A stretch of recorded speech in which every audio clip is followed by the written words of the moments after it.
Yazid বিন মুয়াবিয়া এবং তার সময়ের গল্প। হজরত মুয়াবিয়া রাশিউল্লাহান এর ইন্তেকালের পর তার ছেলে ইয়াজিদ বিন মুয়াবিয়া উমাইয়া বংশের খলিফা হয়। তার সময় কিছু খুব বড় এবং দুঃখজনক ঘটনা ঘটেছিল, যেমন কারবালার যুদ্ধ, হাররার ঘটনা এবং মক্কায় বিদ্রোহ। ইয়াজিদের খিলাফতের ব্যাপারে মুসলমানদের মধ্যে অনেক মতপার্থক্য ছিল। এই গল্পটি আমাদের শেখায় যে নেতৃত্ব দেওয়ার জন্য ইনসাফ বা ন্যায় বিচার এবং ইসলামের নিয়মগুলো মেনে চলা কত বেশি জরুরি। ইয়াজিদ দামেশকে খলিফা হয়েছিল। তার বাবা হজরত মুয়াবিয়া রাশিউল্লাহুন তার জীবনের শেষ সময়েই ইয়াজিদের জন্য মানুষের কাছ থেকে আনুগত্যের শপথ নিয়েছিলেন, কিন্তু অনেক সাহাবী এবং তাবী এর বিরোধিতা করেছিলেন। হজরত হুসাইন ইবনে আলী রাজিউল্লাহ আনহু, হজরত আবদুল্লাহ বিন জুবাইর রাজিউল্লাহ আনহু এবং আরও অনেক বড় বড় মানুষ ইয়াজিদকে খলিফা হিসেবে মেনে নিতে অস্বীকার করেন। তাদের কথা ছিল, ইয়াজিদ ইসলামের নিয়মগুলো ঠিকমতো পালন করে না, তাই তাকে খলিফা বানানো যাবে না।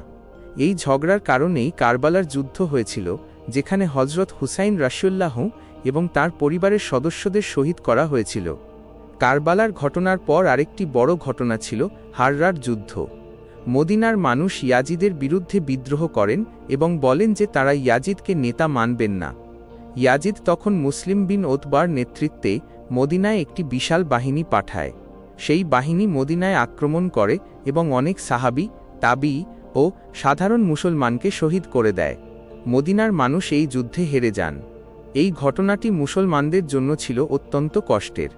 ইয়াজিদের সময় মক্কা শরীফেও বিদ্রোহ হয়েছিল। হজরত আবদুল্লাহ বিন জুবাইর রাশিউল্লাহ আনহু ইয়াজিদের খিলাফত মানতেন না এবং হেজাজের মানুষ তার হাতে বায়াত বা শপথ নেন।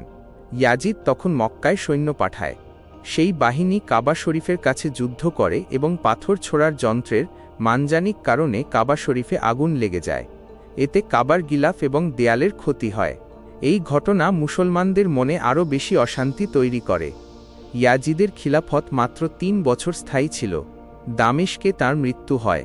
তার মৃত্যুর পর উমাইয়া খিলাফতে আরও বিশৃঙ্খলা ছড়িয়ে পড়ে। অনেক মানুষ মনে করেন যে ইয়াজিদের সময়ে মুসলমানদের মধ্যে বিভেদ অনেক বেড়ে গিয়েছিল। ইয়াজিদের শাসন নিয়ে মুসলমানদের মধ্যে ভিন্ন ভিন্ন মত আছে। কেউ বলেন সে ভুল করেছে, আবার কেউ বলেন সে পরিস্থিতির শিকার হয়েছিল। ইয়াজিদের সময়ের এই ঘটনাগুলো মুসলমানদের জন্য এক বড় শিক্ষা। এই গল্প আমাদের শেখায় যে একজন খলিফার দায়িত্ব শুধু শাসন করা নয়, বরং সবাইকে ইসলামের সঠিক পথে এক করে রাখা।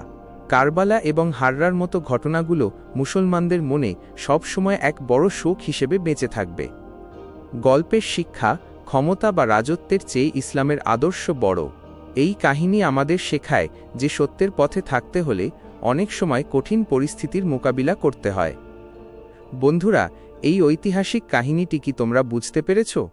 তোমরা কি এরপর অন্য কোনো খলিফার জীবন সম্পর্কে জানতে চাও?